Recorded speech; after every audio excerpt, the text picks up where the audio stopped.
wind, the tricolour of France just lies still on the flagpole on the Chateau Impérial in the centre of Compiègne.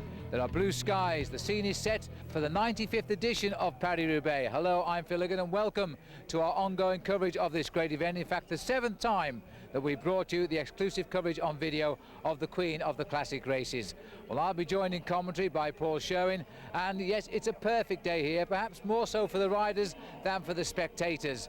Between Compiègne, which lies some 50 miles north of Paris, and Roubaix, there are 49.5 kilometres of cobbles. That's around about 30 miles. The traps that await the riders. The biggest survivor, the winner, will be able to put this one on his palmarès. Paul Sherwen here in the square somewhere. Let's go to him now. He has the riders with him. Paris Roubaix is a very special race though, because once you get to this section of cobbles, it's almost a sprint every time the cobbles come up. Yeah, it's a sprint, but you know, it kind of mellows out. More the kilometers goes on, you know, riders drop off and we're less and less. So it's a special race, you know, there's no hills, but you just wear down, you know, I mean, you get tired and tired towards you get to the end. And it's a race where I don't know too well because I haven't done it so many times, but I have the good conditions, so I'm going to be up there. If it came down to a sprint, it's a very difficult sprint to judge because you're sprinting on the track and there are not many of the big races finish there. Yeah, you sprint on the track. The track is something where you don't really race on, you know. I mean, I done some track probably 10, 15 years ago, so and every now and then you finish on a track like in Zurich and today, and it's very important, you know, because you think of all the difficult sections of Pavé and sometimes you don't think about the final sprint, what you can lose and win a Roubaix. Well, that was Max Chiandri there, carrying both British and Italian hopes. This man carries the jersey of the world champion, and that's Johan Museeuw. Museeuw took the 1-2-3 with his team last year. He was the winner. He's back now, and he's talking with Paul Sherwen. Well, Johan, last week in the Tour of Flanders, you didn't have an awful lot of luck when you came down. Hopefully, if luck is on your side today, you could be a big contender for Paris Roubaix. I hope so, because Milan-San I crashed. To the Flanders was also not so good. So I hope good luck is on my side today. Paris Roubaix is a very special race though, because when you come to the finale, it's almost a sprint every time you go into the cobbles to be in the front. Yeah, start already at 100 kilometers, so there are a lot of cobbles today, so it's very nervous and everybody wants to be at the front at every cobble, so it's a hard race because everybody wants to be in the front. They certainly do. Well, this is one man who's won Paris-Roubaix. It's André Schmiel. He's a Russian, he speaks French, and so does Paul Sherwen, who asks him now. He's a man of the classics, especially for Paris-Roubaix. Yes, it's one of the most beautiful races. In fact, it's a legendary race. And it only happens once a year, so that really does motivate me. So I'm very happy to be here. But as all the riders taking part, I want to do better and hopefully win. But this race, you need a much bigger motivation. You have to always stay at the front, don't you?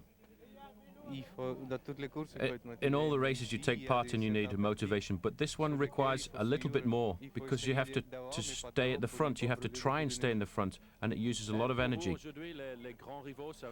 Who are your major rivals going to be today? The same as last week?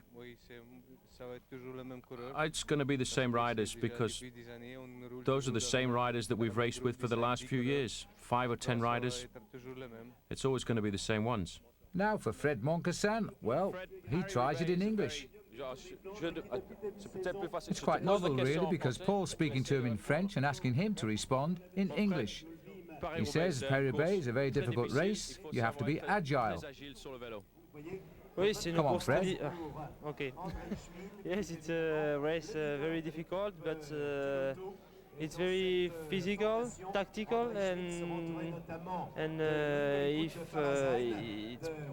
it's important, if good luck, quoi. For the moment, you've got great condition. You were really good last week in the Tour of Flanders. What about today? I think I have a good condition, and for Paris-Roubaix it's better, I hope. To do a very good Paris-Roubaix, you have to be motivated. Yes, I am very, very motivated for Paris Roubaix. For me, it's more important of Paris Tour de Flandres. Well done, Fred. A good effort. Well, there's no language barriers with Frankie Andreu. Frankie, you're going into the Sunday in hell for another time. How does it feel? At least it's sunny. No, it feels good. I mean, you get extra motivation for this race and you build up for this race, and so just going to give it everything I got today. For the moment, there's no wind and the cobbles are dry. It's going to be very fast. You're going to hit the first section of cobbles, and you're going 50 kilometers an hour over the pave. It's going to be a very, very fast race, and it's going to be a big factor is going to be the force too. If they block off the sides like they say and have to go on the bricks the whole way, that's going to make a big difference. A lot of top pursuiters in the past have turned themselves around and ridden well in Paris Roubaix. Men like Gregor Braun and Alain Bondu have finished in the top 3 of this event. How do you fancy your chances? Well, I picked up a lot of experience in my first 2 years, and this year I've come here, a bit more responsibility, and hopefully with Fred Moncassen and Henk Vogels and Eros Poli, we can really do something today. And I myself, it's my favourite race of the year, Paris Roubaix. It's been a dream come true to race this already, just to take part in it. Last year, just to ride in the velodrome was was a huge feeling, and this year, and I really hope to do well. So just see what happens. It's great to get into the velodrome, but just tell us about that first section of cobbles. It's sheer madness going into it. Yeah, I've been lucky the last couple of years to go in the first breakaway, and so it's a little bit more tranquille, being in the first 20. So, but this year anything could happen, and the first section is just it's just the biggest adrenaline rush, I suppose. If anyone's done bungee jumping, it's pretty close to that. But you haven't got as far to fall, but it hurts just the same. George, the start of Paris Roubaix once again. It's a race that for the past few years has really motivated you. Yeah, definitely. There's a lot of history in this race, and I just love to do it. And I always hope for a good day here at Paris Roubaix. You really have been over the cobbles over the last couple of days. You've checked them out, but what's it like for a rider going into the forest of Arenberg?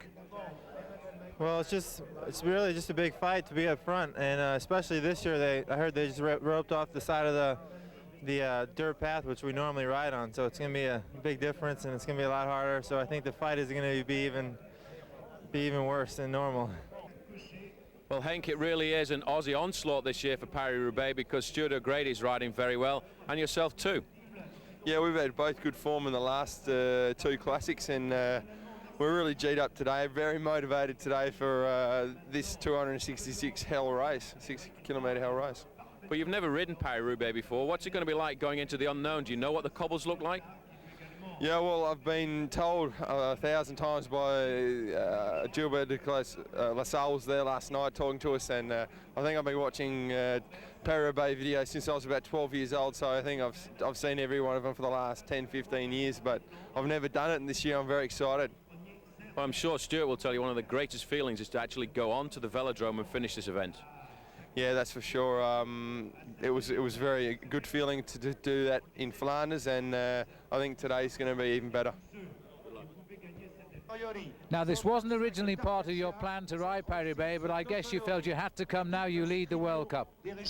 Yeah, I think most after the Tour of Flanders, I felt that the way that I did Tour of Flanders was really a very, very good performance. So I feel confident to do a good race today, and of course then leading out the World Cup gives you another issue now. So I want to do the best race I can do, get some points, but I believe that I can do a surprisingly good race, better than many will expect. Excellent, thanks,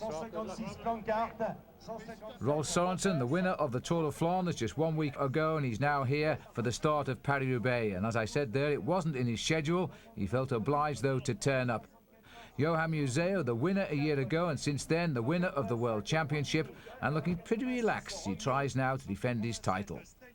So the field all set to leave, 23 sectors of cobbles in all, a distance of 267 kilometres overall. We join the action now. We're on zone number 20. The cobbles are underway. There are 3 riders in the lead. The attack was started by Rolf Jerman of Switzerland, 30 kilometres after leaving Compiègne. He was joined by Arno Preto of the GAN team and the new professional Enrico Benetti of the ASICS team. The lead at one stage was over 4 minutes. It's coming down. It's now 3 minutes and 40 seconds, and it looks as though Preto is beginning to lose contact with Yerman. You can see, Phil, because of the dry conditions today, the riders do have the advantage of riding right down the side there in almost the gravel. The lead's still coming down to 1:21, so I think it's very shortly going to be a whole peloton together. These riders now picking the pace up over these sections of cobbles. This is the 16th section of cobbles here, and now Preto is coming to the front, trying to keep the pressure on, because if they can get to the Forest of Arenberg with a slight lead, well, then the race will then sort of sort itself out. Well, there's still quite a long line of big riders down there. There's the leader of the course record is Peter Post, 45.129 kilometres an hour. Back in 1964, it was a howling tailwind on that occasion. Rick van Steenbergen, Rick 1 as they used to call him, Pino Cerami, they are the Belgian winners of this race. Now take a close look at the cobblestones. We're going to see them pretty quickly as our motorbike now tries to keep out of the charge here. The Rabobank boys are motivated today as well because of Sorensen now, and they are driving this race on. The gap is coming down fairly rapidly now. It's inside 1 minute and 15 seconds as we're heading out towards zone 15 on the cobblestones, and another counter-track trying to get underway from the main field. Now this is the Gan rider here, and this is Preto, and he's got back. He's been in difficulty on the cobbles all morning, but he seems, Paul, as though he settles in pretty quickly once he gets off the stones. Well, certainly, I think a lot of these riders on the Gan team can still profit from the knowledge of Gilbert Duclos-Lassalle. In fact, Phil, is coming down quite dramatically, down to 55 seconds at the moment. It was down as low as 46 seconds. So these three riders are resisting the onslaught of the main field behind, but it's amazing to see those pictures before, just how fast the main field is going at the moment. In fact, two riders trying to come across to them now, Servais Camerman and Coef. They're at 37 seconds. Well, back with the three leaders now, and Roger Leger himself, a former rider in this event, now advising his new man, Arnaud Preto, just what lies ahead. And what lies ahead is the Forest of Arenberg, because the race is just passing through Valenciennes, and just round the corner is the forest itself. Well, look, this is the chase group which is forming, and Taffy has got himself into this group now, along with O'Grady and Camerman and a few other big names coming up there. Well, as the race approaches the forest, the very famous part of the course which really does welcome you to hell, the day before the race started, Paul, Sherwen and I got the bikes out and we went for a little ride in the forest. It's a wonderful place to be. It really is peace and tranquility the day before Paris Roubaix comes. You know, one of the nice things of making the videos for World Cycling Productions is that we get to ride some of the courses as well. Paris Roubaix, for Paul, Sherwen and I, is always an experience. But this is the entry now to the Forest of Arenberg. And although it's not a hill like the Kemmelberg in Flanders, it is the place where all of the riders really race hard to make sure they're first into the forest. Paul, you've ridden Paris Roubaix. In fact, you finished third in the amateur race once. You know all about it. Well, in fact, Arenberg it's absolute madness, Phil, because the riders come down here at about 40 miles an hour. It actually goes downhill a little bit in the first part of this stretch of cobbles. And what the riders do is they point the bikes in one direction and just hope that they come out the other end without a flat tyre. One thing's for sure, as the riders pass through Valenciennes, they know that the entry into hell is not far away. It's a crucial stage in Paris Roubaix, and the riders know it. And as the riders bounce over the cobblestones, here's some special music composed just for us by Michael Ward and Bob Thompson.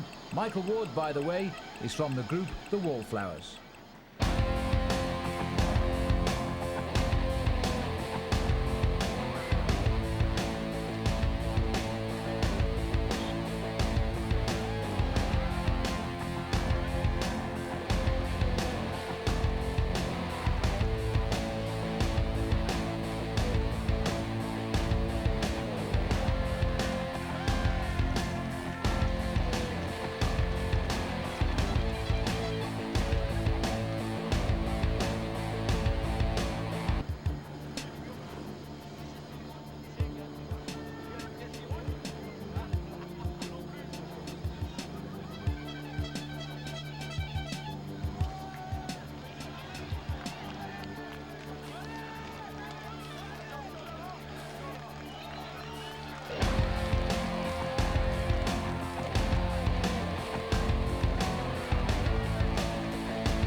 And it looks as though we've got new men up front here now. Taffy and O'Grady have got themselves to the front.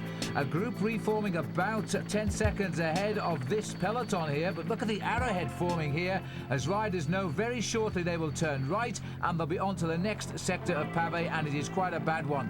Number 29, sitting at near the back of the race here, is Mikael Lars. He's a Swedish rider on the Deutsche Telekom team, and he's got himself up into this lead group as well. Another man up here, Servais Canavan. We've got Stefan Kuef, and Casarotto, who also rode well in the Tour of Flanders, is in this group as well. Jackie Durand just sitting on the back here. This is the next section of cobbles called Wallès, just outside the town of Denain. And it was actually very often used in the Grand Prix of Denain, one of the one-day classics, which takes place during April. A very tough section indeed, and you can see Durand sitting at the back here. These riders are riding so close to each other. What happens in this part of Paris-Roubaix is the road zigzags so much across the countryside of northern France that you never really know which direction the wind is going to come from. But it's interesting, Phil, to note that the Rabobank team really have taken this race by the horns. They've seemed to have changed their whole mentality since that win of Rolf Sorensen last week, and they feel as if they could dominate the race. I couldn't agree more. This is Nico Eekhout, who's sitting near the back of the race at the moment, 154. Taffy, wearing number 7, checking out who's in this breakaway with him. 152 are still Eekhout, and the other rider, his teammate, is Wim Face. They're both of the Lotto team, so Jean-Luc Van den Broek, the manager, will be pretty happy with the way things are looking right now. Now, this is the second group on the road. The world champion here, Johan Museeuw. He really does ride these cobbles so very, very well indeed. The breakaway heading now towards zone 13 here. It's a stretch of some 3.5 kilometres, and it is rough, believe me. 125 trying to hang on in there at the moment is Jackie Durand, the Frenchman who was a great winner of the Tour of Flanders a few years ago when he attacked so early on and they never caught him. He finished the winner of that great classic. There's Johan Museeuw sitting very comfortably. The white jersey going just off the left of the picture there too is Rolf Sorensen, the leader of the World Cup, and a strange decision by him after winning last week's Tour of Flanders to come here and defend that title. It is becoming much more important, the title of World Cup, which is why over the last couple of years we've seen Johan Museeuw take it out. But great to see a man like Stuart O'Grady riding these cobblestones so well. So many of the great pursuiters in the past have managed to change over from a pursuiting career to a successful road career, and O'Grady very much at home, I feel, on the cobblestones of Paris-Roubaix today. The gap now down to 24 seconds. A lot of work being done in the back there by the Lotto squad, obviously trying to bring it together for André Schmiel and maybe Joe Plancart, who I felt rode a very good race last week in the Tour of Flanders. And let's not forget that Museeuw is in that chase as well, and Taffy may not put too much effort into this breakaway right now. He'll still feel some loyalty to his Mapai leader. Last year, remember, he was obliged to finish second, and he wasn't too happy about that. You see, Phil, the riders there, once they come off the section of cobbles, looking around just to make sure that their team leaders are still with them. It's a question of survival over the cobbles. You go as fast as you can, and then when you get to the end, you just have to make sure that your team leader's there, that he hasn't had a flat tyre, and then you can start to organise the chase again. But these riders at the front here, all working very well together. Their number 95 is Servais Canavan, the former Dutch national champion, a very good rider indeed. And let's not forget that TVM have been very good as well in these classics. Their man Peter van Petegem rode well last week, and they did get one of the one-day wins in the Grand Prix E3 with Henrik van Dijk. A little Leon van Bon. We've got the two Lotto boys. This is Jackie Durand, and tucked in nicely at the back. That's a very narrow bridge, that, by the way. We had the pleasure of riding over it just yesterday. Now Zanet, it says, is now on the chase back, and he's trying to get across to Taffy's group. This is Taffy we're looking at right now. This man really hammering a heavy gear as we go across the cobbles. And there's Stuart O'Grady, a great pursuiter and a brilliant track rider. He would relish the finish here at Roubaix, and a world champion and a former Olympic medalist as well. He's holding on to Taffy's wheel while he learns the ins and outs of Paris-Roubaix. The riders here, although they're in a group, are virtually riding their own race, because you've got to watch out for the cobbles. It's no good getting too close on the rider in front of you, because you might find yourself dropping into a hole. This is Denis Zanetta, who's trying to get across the gap. Always a man for the lone escape. We've seen him do this on many occasions, and now he's trying to get up to that leading group. But I don't feel that group at the front, Paul, has enough star names in it to survive for much longer. Oh, certainly not. I think Taffy is trying to move this breakaway clear because he feels that would be his chance France, there are so many leaders on the Map A team that it's the man who launches the attack first that can then hopefully benefit from the protection of the other riders. But he's the only top man, so I feel one or two of the other teams will start to organise that chase as soon as we get a little bit closer to the section of cobbles at Orchy, which then is around about 60 kilometres to go, and that's when the riders really start to put the hammer down and try eliminate people from the back of the groups. Well, I've got Zanet here now round about 50 seconds behind the leaders, and he's still pulling away from the Museo-led chase pack as well. The leader's thinning out just a little bit. This rider here, 152, is Ekut. He's losing contact with the leaders unless he gets a move on, because his teammate Face is further up the road. And there it is just on a minute, 59 seconds to Zanetta, and nearly 2 minutes now back to the Museo group. And where on earth is Leon Van Bon going? Well, if the cobbles aren't rough enough, Paul, I'm sure that ploughed field wasn't too pleasant either. Well, you've just got to see how incredible these riders' bike handling ability is there. He's taking the risk of going down the right-hand side of the road there, and what's happened, he's flicked off the edge of the cobbles, and instead of coming back on, because it's very dangerous indeed, there's a little ridge there, he keeps control, probably does a lot of cyclocross in the winter time, and brings himself back onto the road, and I think his heart rate probably went up quite high there. You bet it did. A former double-stage winner in the Tour du Pont in the United States. Van Bon is a very, very good bike rider indeed. Taffy, anyway, has got himself to the front. I saw him win a couple of times in the Tour of Langkawi in Malaysia this year, and he was all concerned with training for this particular race. So now it's his big day as we go back to the main group here, and right in the centre, with full view of the cobblestones in front of him, is Johan Museo. Museo not taking any risks at all. You see, he's trying to ride in the middle of the cobblestones. That's the hardest place to ride because you are on the cobbles all of the time. But what does happen is you reduce your chances of having a puncture. Meanwhile, this leading group of 5 riders still working very well together. And reduced to just 5. Taffy, O'Grady, Camerman, Durand and Face. That is now the group, and Taffy trying to advise Camerman and Stuart O'Grady to come over to his wheel a little bit closer. Sitting there at the back is Face, and that is Jackie Durand. So the rest of them have lost contact now. Now Dennis Zanetta might well pick them up very shortly. This is a very workmanlike group right now, and a good mixture of teams as well. And the surprise, as always, Jackie Durand. Well, he always is a fighter. He's the kind of man who will look for the lone breakaway. A lone breakaway which has given him 2 times the Championship of France and also the Tour of Flanders. A great victory, going almost 200 kilometres out from the finish and taking that victory there in Flanders, which a lot of people thought was a chance victory, but he's always the rider who comes up with a big victory every now and again. Now looking for victory in Paris Roubaix, and this is Denis Zanet now being picked up by the group which contained Johan Museo, and in second position there Rolf Sorensen. So the whole race starting to come together, but they're still around about 2 minutes behind that leading group of 5. And there was our surprise of the Tour de Flanders, David Casarotto leading the breakaway here, the chase group as it is, but this field has been greatly reduced now, and Rolf Sorensen in there as well. So the World Cup leader is in the big group that matters, or at least I think he'll feel at this early stage of the race it matters just to be in that chase group. They seem to have these 5 riders basically under control. The leader's gone out now to about 2 minutes and 20 seconds, and we're around about 85 kilometres from the finish. In fact, the confirmation is not quite as far as I thought. The remnant of the breakaway is back to a minute, and the Museo Sorensen group is in fact a minute and 45 seconds, and Zanet is back in that group.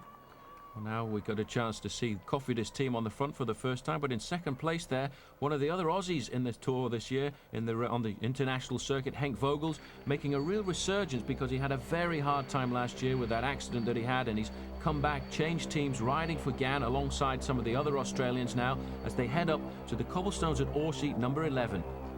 So into Orchy now, this very tight turn by the main route, Paris-Brussels motorway, but we're going on something that you couldn't really refer to as a motorway or freeway, is it? But look at the people here now as the riders funnel down this very narrow alley here. We've got the 5 leaders, Taffy, O'Grady, Camerman, Durand and Face. The 3 chasers are Lafisse, Van Bon and Ekhout. And then the Museo group is in quite a compact bunch of around about 40 riders, and they are timed now at a minute and 32 seconds. Well, judging by the flagpole, for the moment at least, they've got the win right on their nose. Well, certainly. This is another there's a good move by Jackie Durand there, an overzealous Flandrian supporter getting the flag out and Durand just ducking his head underneath there. But this is also one of the strategic sections of cobbles. The first one that everybody thinks about is the Forest of Arenberg, and then the next one is this section of cobbles here at Orchy. There are two sections actually very close together, making a total of almost 3.5 kilometers. And you see Taffy dropping to the back a little bit at the moment. I think he's still riding very comfortably, but he wants to see just exactly what the other riders in this group are like at the moment, because he wants them to keep together. He wants to keep a homogeneous group so they can work and hopefully succeed. And this is the chasing three, and they're being led around the corner by Lafisse and Van Bon and Eekhout are the others, but I think they're losing ground quite quickly now to that group behind, being led by Museu and Rolf Sorensen. Sorensen, of course, the teammate of the other Rabobank boy here, Van Bon. And they've been up with the break, so they know how well that breakaway is going. It's unlikely they will return to it. And more or less, Paul, I suppose their objective is to try and just stay in this small group, keep out of trouble, and await to be picked up. Basically, it's a question of survival. These riders have been dropped by the leading group now, and all they can hope is to stay in front of the main group long enough so just a small group will splinter off the main field and pick them up, so that will keep them in the top rankings of the race at the moment. But this leading group of 5 going on to the next section of cobbles here, it really is quite a remarkable part of the race now. We've come through 60 kilometers to go, and the sections of cobbles just keep coming up all the time. It's a very repetitive maneuver, and you see those 3 riders who are in the middle now have been picked up by the leading group, by the chase group. Well, we're heading back towards zone number 10 now. That's where the 5 leaders are at this very minute, and this is a group of some 50 riders, and the gap is closing down. We're around about 1 minute and 10 seconds at the moment, and so they're coming back, and the worst stretches of cobbles, of course, are still to come up the road. Heading towards zone number 10 at Orchy. And this is Servaes Knaven, twice, well rather once the champion of Holland. In the first year he turned professional, and Taffy is going through number 7. This is a very, very good breakaway now, and they've got themselves working well together. They will wait to see how the race develops behind. There's no point in panicking, even though we're only around about 70 kilometers from the finish. There are certainly 1 or 2 pitfalls on the way to the velodrome at Roubaix. So they will let the others do the chasing, and possibly the others fall off, puncture or whatever, but they'll see if anybody can reach them. There is the group. As I say, it's now 50 strong. I don't think anybody else is going to see them today. They've got themselves well clear of what is left of the main field, and we're now heading onto the pavé at Orchy. 2.8 kilometers, and memories, Paul, of your days on the pavé. Well, this is a very tough part of the course.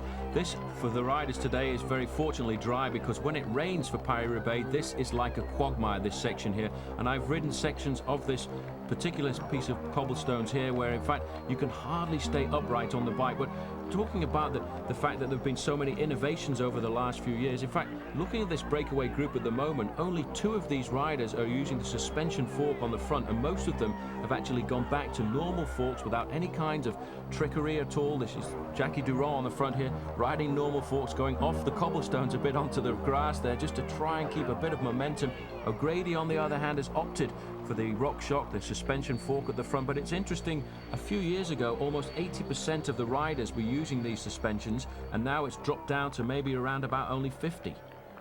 Well, we're going back to the field here, being led in the charge by Cofidis. By the way, we do have a competition for the king of the cobbles, as it were, because the first 3 riders to leave every sector receive points, and the man with the highest number of points by the end, well, he's the top dog, and he wins a very, very nice cash prize as well. So that's the 3 up front, or the 5 up front, will be fighting out that competition, and they're probably gathering in quite a few points right now, which means the men from the peloton, should they get up, it'll be too late to take part in that one. There's the latest check now. I had it at 1:10. It's now down to 1 minute 5 seconds as we're on the section here at Orchy for the main field as well. A little bit of trouble up front now as the breakaway all go about the business individually, and that is keeping their eye on the cobblestones and just hoping they can match the pace of the man setting the pace right up front. And right now that's Andrea Taffy, who takes the shortcut over the grass there. But you know, we're unhappy it's dry, because when it's wet it makes for excellent television. But on the other hand, the riders will be absolutely delighted, because although the dust is unpleasant, trying to dodge deep water holes is even more unpleasant. And now Rolf Sorensen's got himself to the front, the World Cup holder in 2nd place and the World Cup leader in 1st place. Sorensen versus Museu. quite remarkable. I don't know if, Phil, you've noticed on one or two of these sections of cobbles too, there are also a lot of the team cars which are sent out the morning of the race with spare wheels, because normally you're not allowed to take a spare wheel change from the side of the road, but there are so many spectators that a lot of the teams actually organise their own illicit wheel changes. There's one of the Rabobank teams there. You see there's a lot of the team cars zigzag the course because there is so much chaos in Paris Roubaix that as riders are getting splintered off the back, actually the team cars of the race can't catch up with their riders quick enough. So what they try and do is reduce the risk and the length of time that a rider is going to get for a spare wheel. Well, I can't really blame them, Paul, because it is very much the luck of the draw. The great man for this race was, in fact, Le Giton, the gypsy, Roger de Vlamingh, and it was only in his last race he ever punctured at all. And until then, of course, he was a very prolific winner of Paris Roubaix. Now, here's Andrea Taffi. It's strange, isn't it, Paul, to see an Italian who seems to love coming to Paris Roubaix. Well, there are a couple of them nowadays. They didn't like Paris Roubaix for many years, but I think with men like Franco Ballerini, who in fact is sitting just in about third position of that group at the moment, they've definitely changed their approach on racing outside of the peninsula of Italy. They do get motivated for some of the big races in the north of France and in Belgium as well, which is why Taffi seems to have taken a serious likening to this race. And I think when you finish third in a race like Paris Roubaix, it gives you feelings that maybe this year is going to be my chance, which is why at the moment Taffi is doing as much work as possible to try and keep these 5 riders clear. But the gap now coming down all the time, and whenever it slows down, you can see that light blue jersey of the Mappé team on the shoulders of Andrea Taffi going to the front, forcing them across the cobbles. Just those 5 surviving. The gap now about 45 seconds, so slowly but surely the Museo Sorensen group is coming back. We're 67 kilometres from the finish. We're on zone number 9 now at Berzay. And these are the 5 leaders. They all seem to be happily contributing to the pace, and the breakaway seems organised, but this chase down here has a lot of strong teams in it, especially the French teams are well represented there. Stuart O'Grady looking over his shoulder, waiting after that cobble section there for the riders to get back together again, keep this little group nicely knit, everybody working. You can see that Taffi's the man doing most of the work on the cobblestones, because there it is almost impossible to work as a group, doing the bit and bit, sharing the pacemaking at the front. And once you get onto the tarmac section again, that's when you have to organise yourself. You have to start working as in a team time trial, each rider setting the pace at the front. But now in the main field, Phil, I think the Rabobank are dedicated to the victory again today, perhaps, of Rolf Sorensen. They've got themselves very organised indeed, and Sorensen acting like a true leader. Well, Sorensen was very, very praiseworthy of his team last week in the Tour de Flanders. It looks like they've had a team meeting, and now they've decided to get Rolf Sorensen back into the thick of the action here today. They're all pulling back there. The only one I didn't notice was Robbie McEwen, the Australian man. I didn't see him in that chase down. Other than that, I think more or less the whole Rabobank team were involved in that chase back. These are the riders, the quarry that they want back, and I think it won't be long now before we see them. Our helicopter, I think, pretty soon will pick them up. You know, that's one of the disadvantages for the riders in Paris-Roubaix who are out front, because a totally flat landscape here, the main field can always see the helicopter over the leaders, so they know exactly where the breakaway is, and they will know now that they are more or less 40 seconds behind. It's interesting to note at the start of this race, 1 or 2 teams using some kind of radio communication between the team car and the riders. In fact, one of the riders we interviewed before the start, Henk Vogels, was sporting an earpiece, and that in fact was so that his team manager, Roger de Leger, could keep the information coming clearly to the riders. Like this information at the moment, the gap down to 30 seconds. It's so important in a race like Paris. In fact, this is at the back here. This is in fact Moncassin. Fred Moncassin in trouble here, and he's got a teammate to come and give him a wheel. But it looks as though they're both making a bit of a hash of it. But anyway, Moncassin was the one who got the puncture. He's got away, and his teammate's not going to be very far behind him. The good news is he's in amongst the team convoy, so it shouldn't be too much of trouble for Fred Moncassin to get back into that group. On these narrow roads, that is something of an advantage. And I think up the road there, we would find that was another GAN rider waiting to pace Fred back into the group. Certainly the GAN team have got plenty of men up in this lead group, and that's good for Fred Moncassin right now. Certainly the man who stopped to help him out there was Eros Poli. It wasn't one of the quickest changes in the world, but in fact that is an advantage to get the wheel, because the team car in Paris-Roubaix can take 20 or 30 seconds in fact to come up. This looks like Francois Lemarchand here, who's actually stopped by for Frederic Moncassin, but he can't keep on the wheel. Well, we shouldn't laugh, should we? But I mean, Fred Moncassin has just gone straight by his teammate, who generously waited for him. Is now having a little problem getting the wheel of the big sprinter, the man that wore the green jersey in last year's Tour de France. Anyway, he did his job, he made his gesture, and they're both going to get back into that chase group, which is still numbering more or less 50 riders, and almost has the 5 riders right in their sights now. And so it is getting closer and closer towards the situation here, where we've got 81, Moncassin now getting back on, and there's the gap. It's now down to 24 seconds.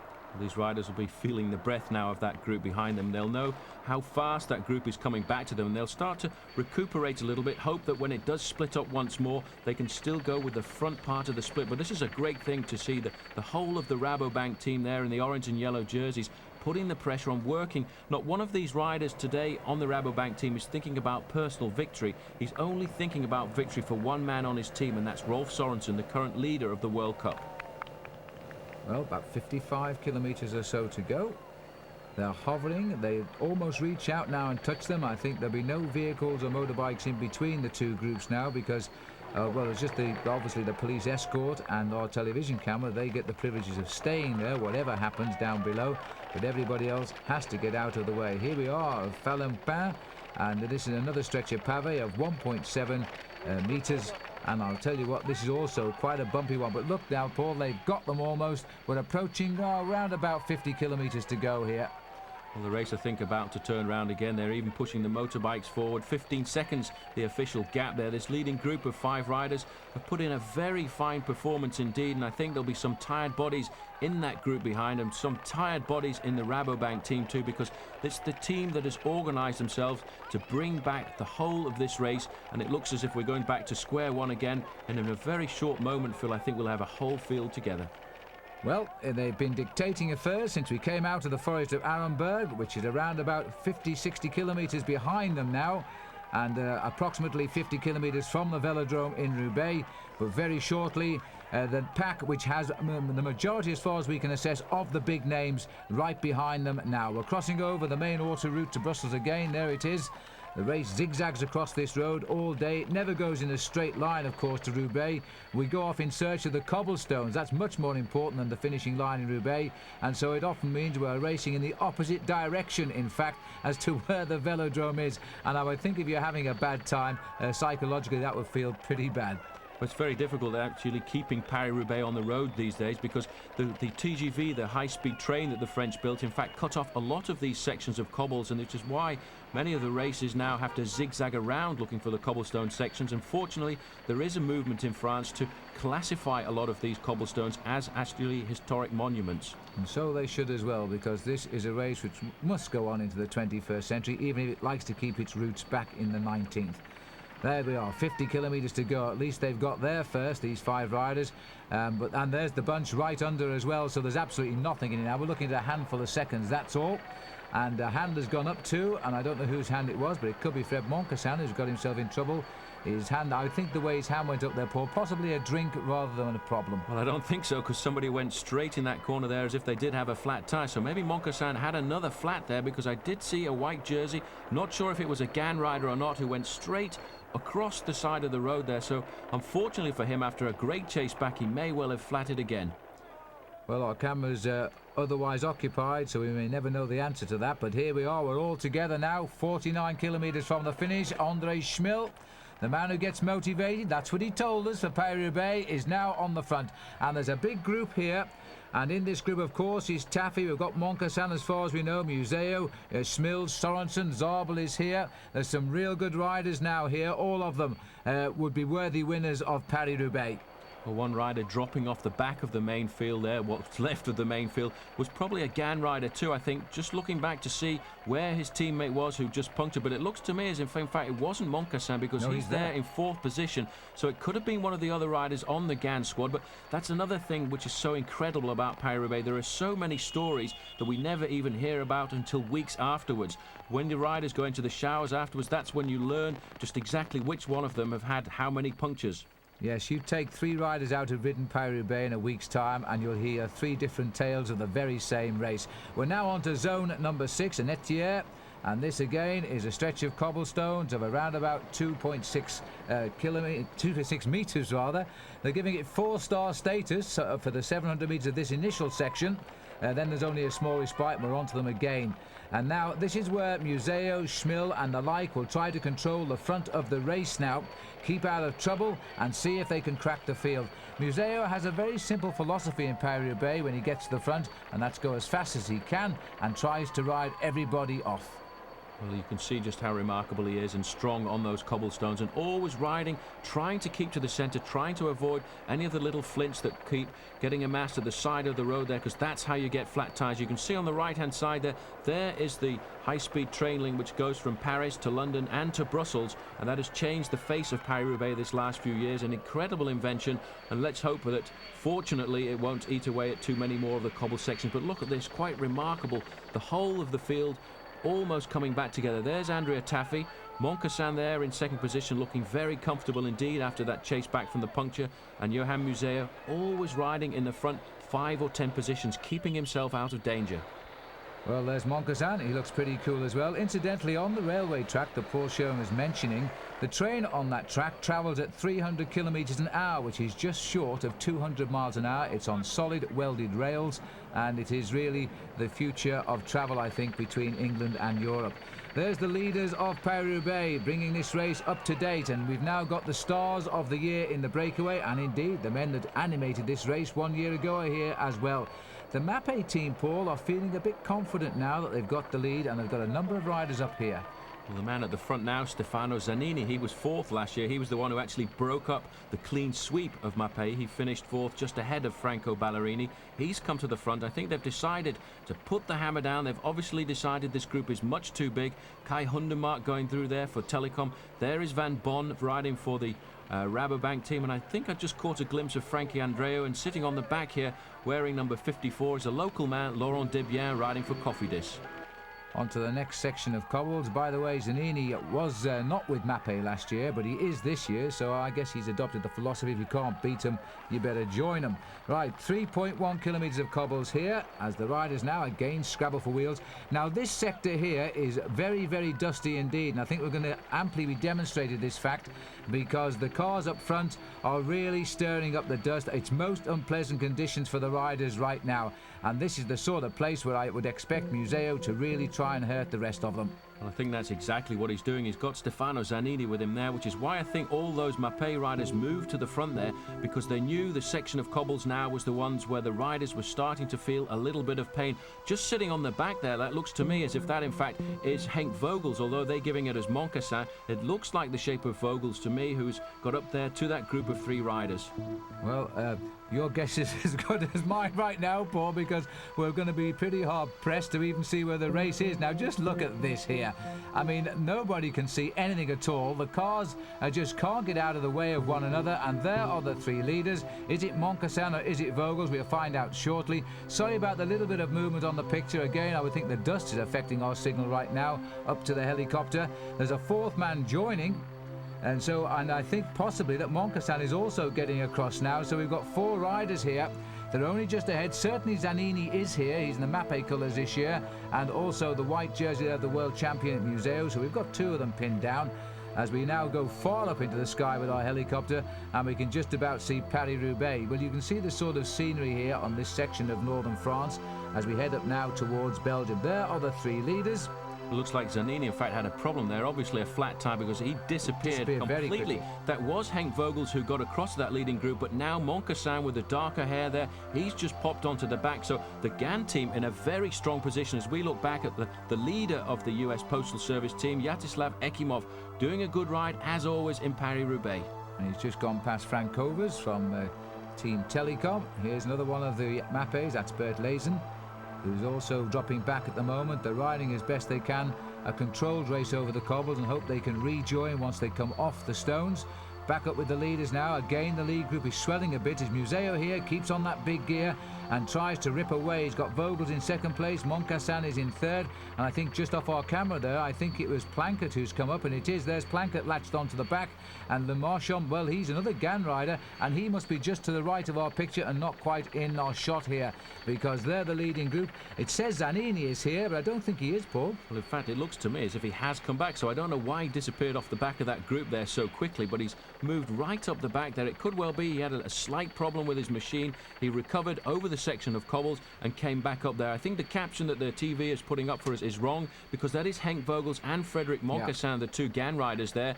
They're with the second place rider Zanini, third place wearing number 1 as the world champion, and last year's winner is Johan Museo, and Plankart himself, the Lotto rider, who I think is a man we're going to see a lot of over the next few years, and he's going to keep the Plankart name going. And there he is, Joe Plankett.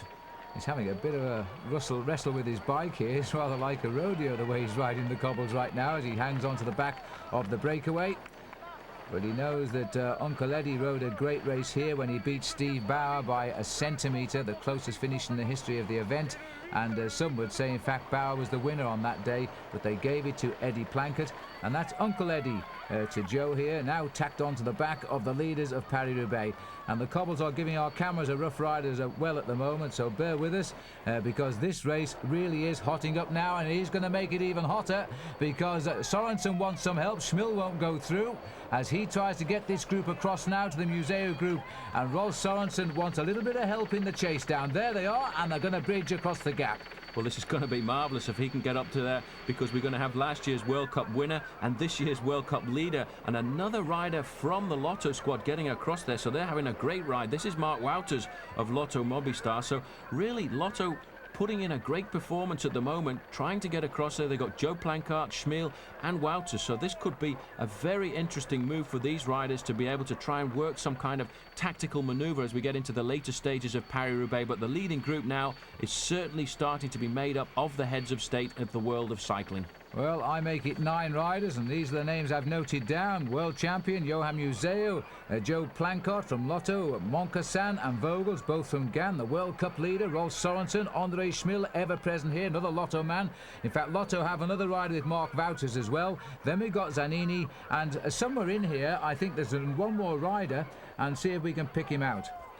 I'm trying to see if we can see. It looks to me as if one of the riders from the Française de Jeux has managed to get across there, and it could very well be Maximilien Chiandry, but it's difficult to say at the moment because it is almost like watching a Western movie here with all the dust that keeps coming up. And if it is one of the Française de Jeux riders, and it is Chiandry, he's done an incredible ride to get back after those 2 crashes he had early on.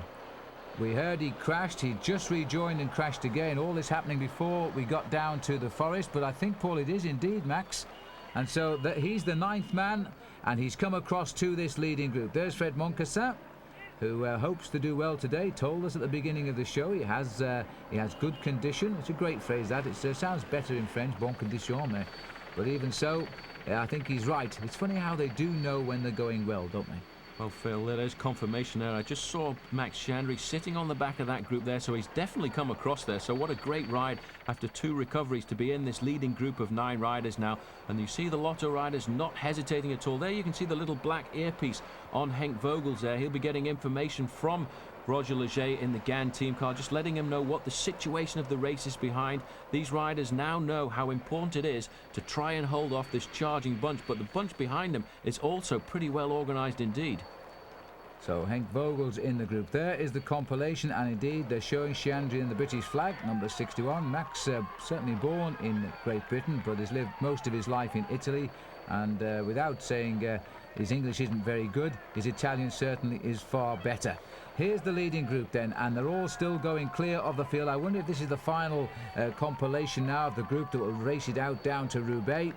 And certainly Henk Vogels is in there. GAN have got themselves some strength up here now with Vogels and Moncassin, and that's good to see. Back onto another sector of cobbles, and this one also, you see how the crown of the road pushes the riders to right or left. They try to seek a little bit of the edge there where there is grass and no stones, but not always successful.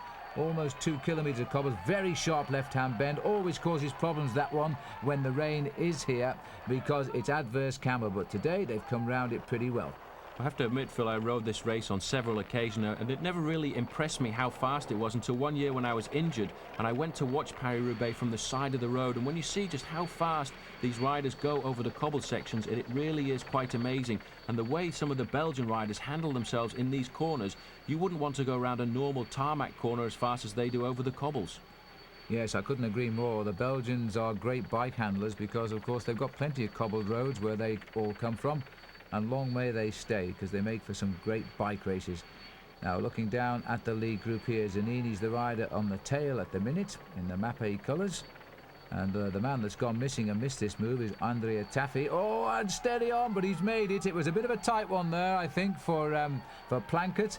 And a little bit of elbow into one of the spectators there, but he stayed upright and he's going to continue pushing the pace. Well, you see what I mean, Phil? Just exactly what kind of risks these riders are taking on the cobblestones.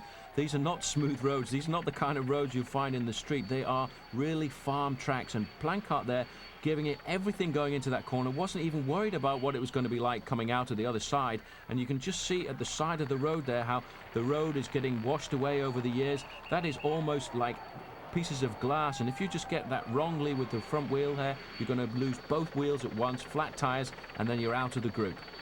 And talking of groups, that's the second group we're looking at now. It looks to be reduced to about 25-30 riders.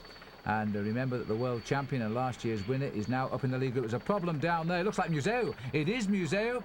Museo has punctured from that leading group. Now, the world champion is going to have to fight back because very shortly that chase group is going to come round the corner. And there they are. You could just see them as Museo gets away. The Mavic boys are on hand. And there's the group. They will take a good look at the world champion, and Taffy is in this group, so the Mapei boys are going to say, oh no, we've got to get back into the action now, because Ballerini at number 2 is also here. So they're going to have to gather around the world champion leader and try and get him back across to the front group. And that front group running around about 30 seconds in front. There's Taffy. Well, Phil, I can't believe that this man had so much bad luck last week in the Tour of Flanders. It may well be that the world champion's jersey once again is going to carry some kind of a curse, because to me this is the winning move at the moment, having Johan Museo up there and Rolf Sorensen, Shamil, the strongest riders in Paris-Roubaix, and for him just to lose it like that. And he was riding so carefully, he wasn't taking any risks. He was riding in the centre of the cobblestones to avoid all those little flints, and he still comes down with a flat tyre. That really was unfortunate. Well, Museo stopped, and also I notice now that the director of television has dropped the name of Zanini out of the lead group and reduced them to 7. I'm wondering if Zanini has also been told to wait now for Johan Museo. There's the group, 22 seconds separating. It's not a lot at all. You can recover from that, especially as all of the Mapei boys seem now to be back into the chase group. Number 61 here is Max Chandry. And he's sitting on the tail of the 7 front runners. The others now, Wouters, Schmil, Sorensen, Vogels, Moncassin and Joe Plankett. Well, that was remarkable there to see just how quickly that group came up behind, you know, and I think now that all of those riders from Mapei are in the group there, then I think they'll start to get themselves organised, and that could in fact announce the end of this group here, because Mapei are such a strong team. They're so dedicated to Johan Museo for today that they'll give themselves all out to try and pull back this leading group. But the group is working very well indeed, and you see Chandry for the moment just sitting on the back there wearing number 61. He wants to recuperate a little bit because I'm sure he's had some very hard chases to stay in contention in the race today.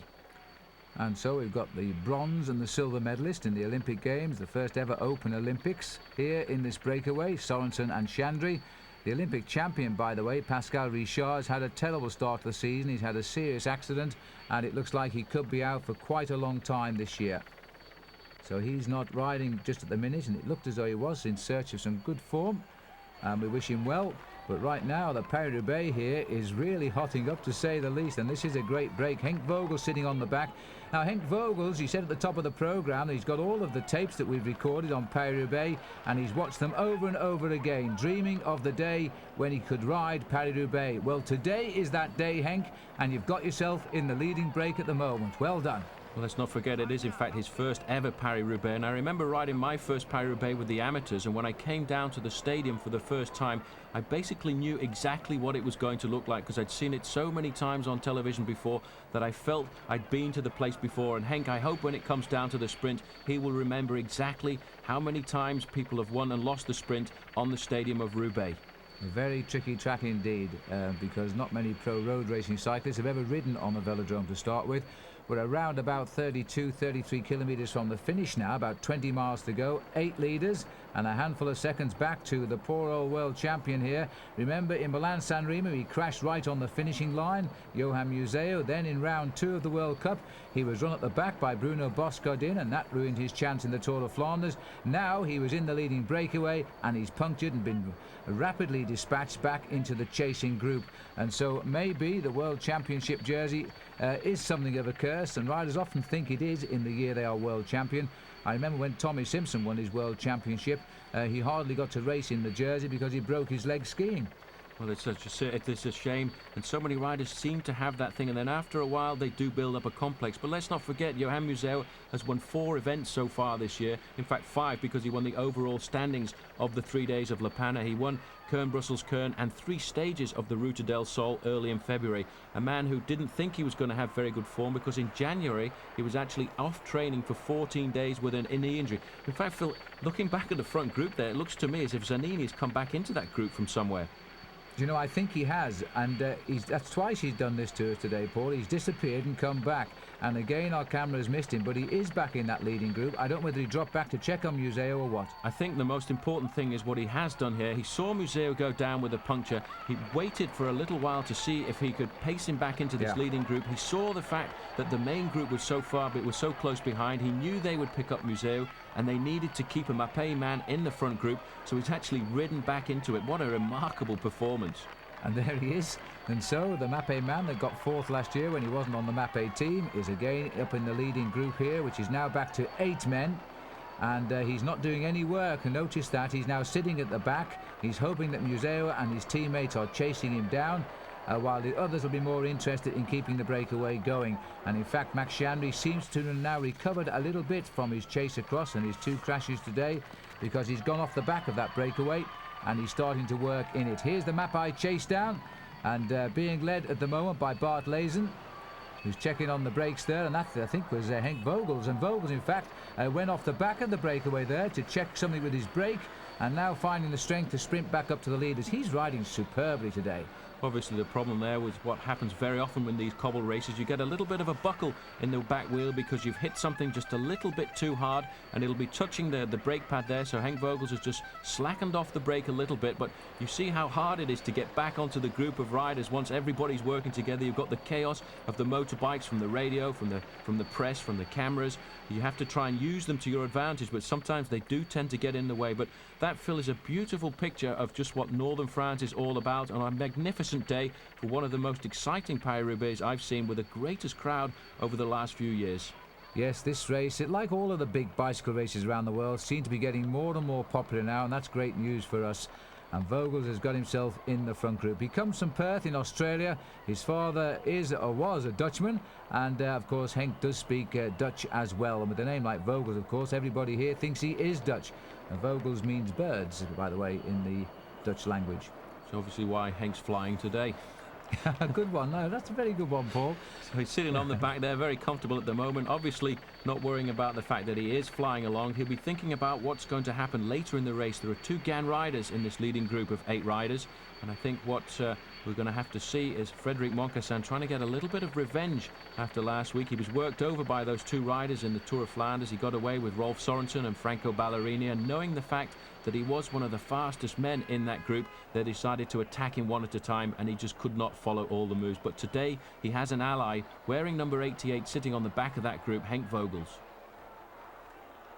Right, another tricky little right-hand bend. We stay in the lanes for some way yet. In fact, we don't really come out of them until just before we get into the velodrome at Roubaix.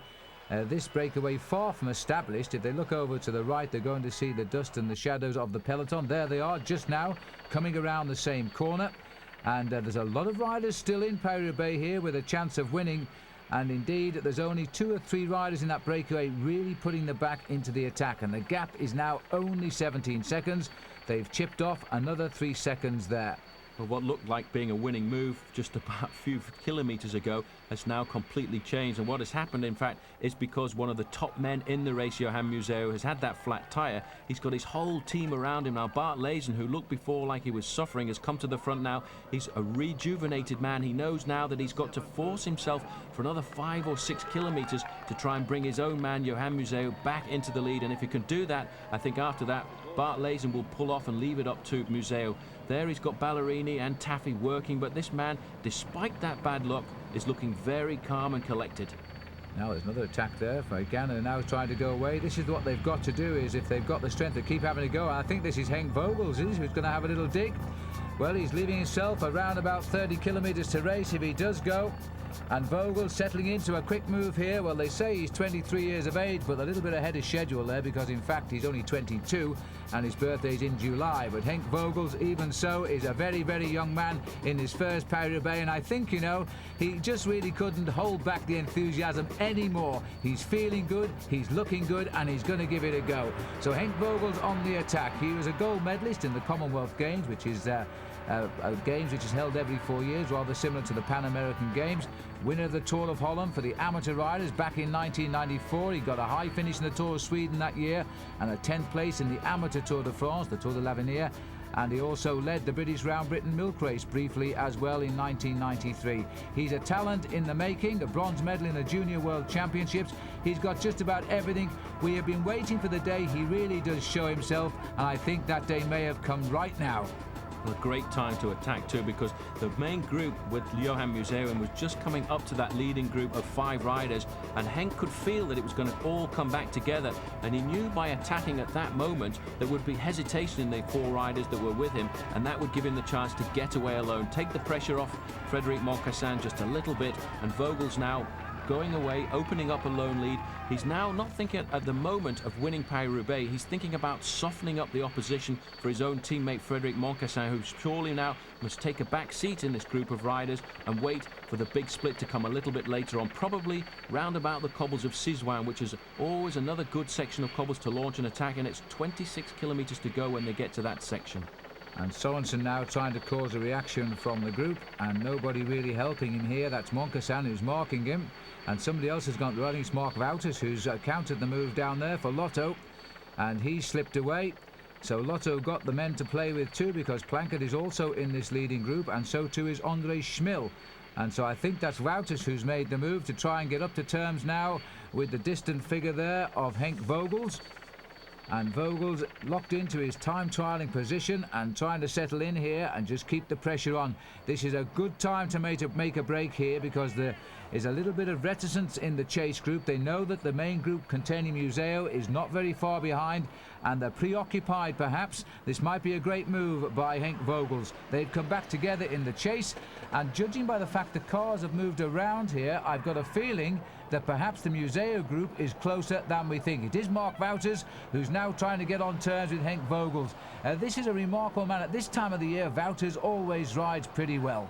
Well, he's got to get up to Henk Vogels, because that would change the race again, because if you can have 2 riders, they're saying here he's got a puncture, but I believe in fact what he's doing is he's trying to ride across to Henk Vogels, who is just in front of the car that you can see there. That will be the car of the race director. So Wouters trying to get up to make 2 leaders, and the main group now, the group of what was 8 riders, 7 seconds behind these 2 riders, and not very far behind, I would think, the Johan Museeuw group. There you can see the white jersey of Vogels, so it could be in a short time we'll have 2 leaders now, and that would be a different kettle of fish. Absolutely, heading up towards Siswan and into the last few villages before we go down to the finish of the Roubaix. This could be the move of the race now. I don't think Vogels will be too upset. This is Max Chiandri as well, trying to go across the gap. Well, what a day he's had. He's been chasing catch-up all day, trying to get himself back into the race.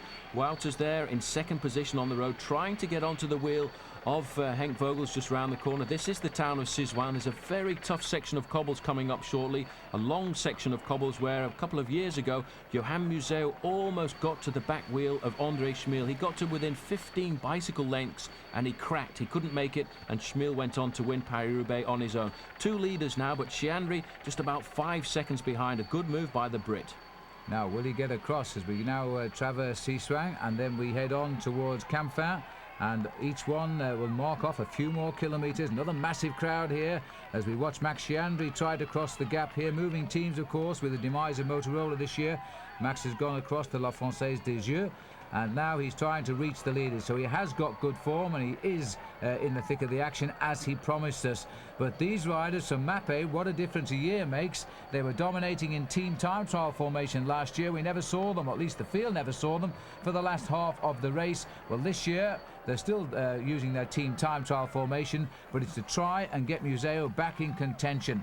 Now the two leaders, Vogels and Wouters, being chased by just a few seconds behind Chiandri, and then Sorensen's group of 15 seconds, and then the Museo group is only a few more seconds behind. This race could well come back together yet. Say the information coming over to the radio now is 20 seconds, Phil, to the Johan Museo group. And on a section of cobbles like this, if they really put the hammer down, open up the gas completely, they could bring these two riders back. But Vogel's looking absolutely magnificent over this section of cobbles here. You can see just how difficult it is. The motorbike bouncing all over the place, just trying to keep the image in the center of his lens there. These two riders have got 7 seconds, and the way they're riding, and looking at Max Chiandri just a few moments ago, I don't think Chiandri is going to have the strength to get up to these two. Well, I'm not so sure Wouters has got the strength even to work with Vogels just now. Vogels has had to slow right down to get Mark Wouters to come and do a little bit of the work. It might have been better perhaps if Henk just kept the rhythm going until they got clear of the cobblestones. There's Max, and if you look further back, you're going to see the chase back of Rolf Sorensen and his men. And Chiandri has got himself into no man's land here because he's not really bridging the gap anymore. He got that great bronze medal for Great Britain in the Olympic Games last year, and in fact we got a couple of medals in the cycling for the Olympic Games, which is more than most other sports did for Great Britain last year. So cycling came out pretty well. And you can see the big group there. I think they've picked up the Sorensen group.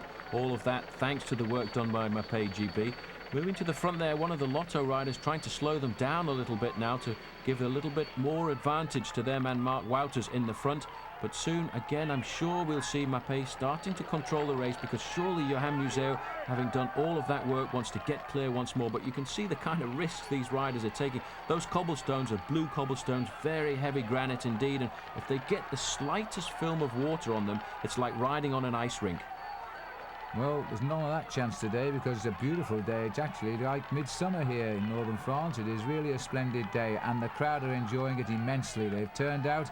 Goodness knows where they've parked all their cars, because there are ditches either side of these roads, and I think they were dug because the farmers know that if they didn't dig ditches, they'd have cars all over their crops, and so they've had to walk into the area to see the riders come through.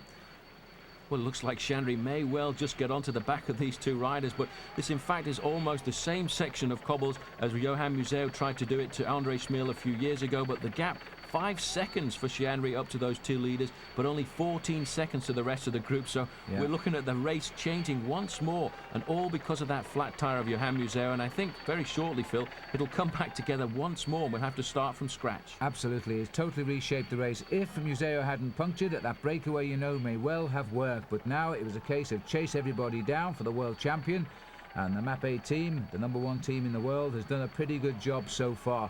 But these two are trying to spoil the equation and are working hard at it. And we've got Henk Vogels, and he's enjoying himself today. His first Paris Roubaix, and he's really getting to grips with one of the most difficult races in the world.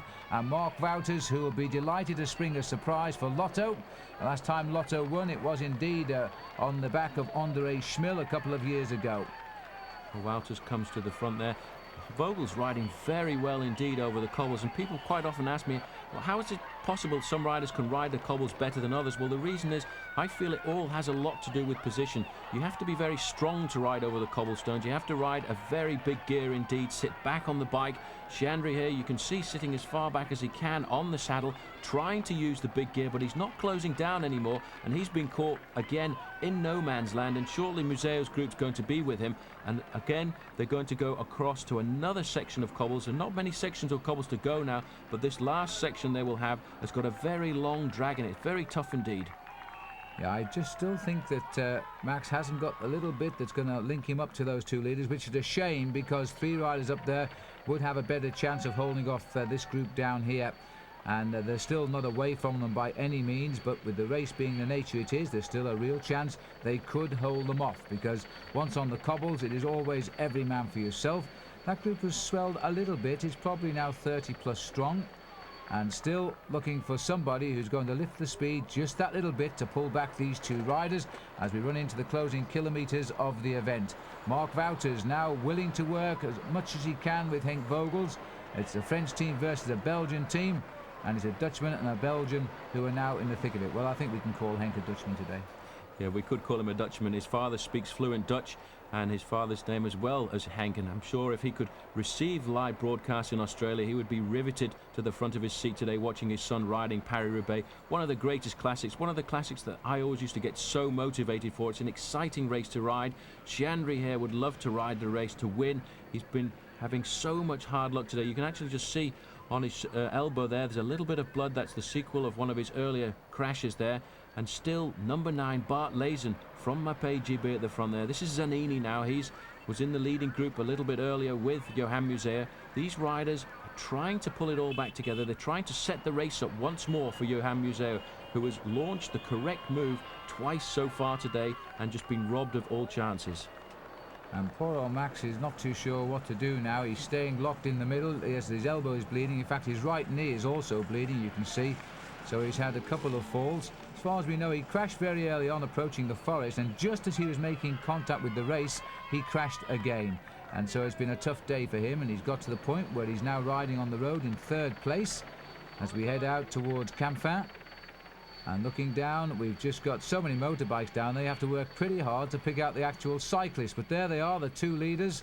They've got the Mavic yellow service motorbike right up behind them should they have a problem. That's the advantage of being out in front.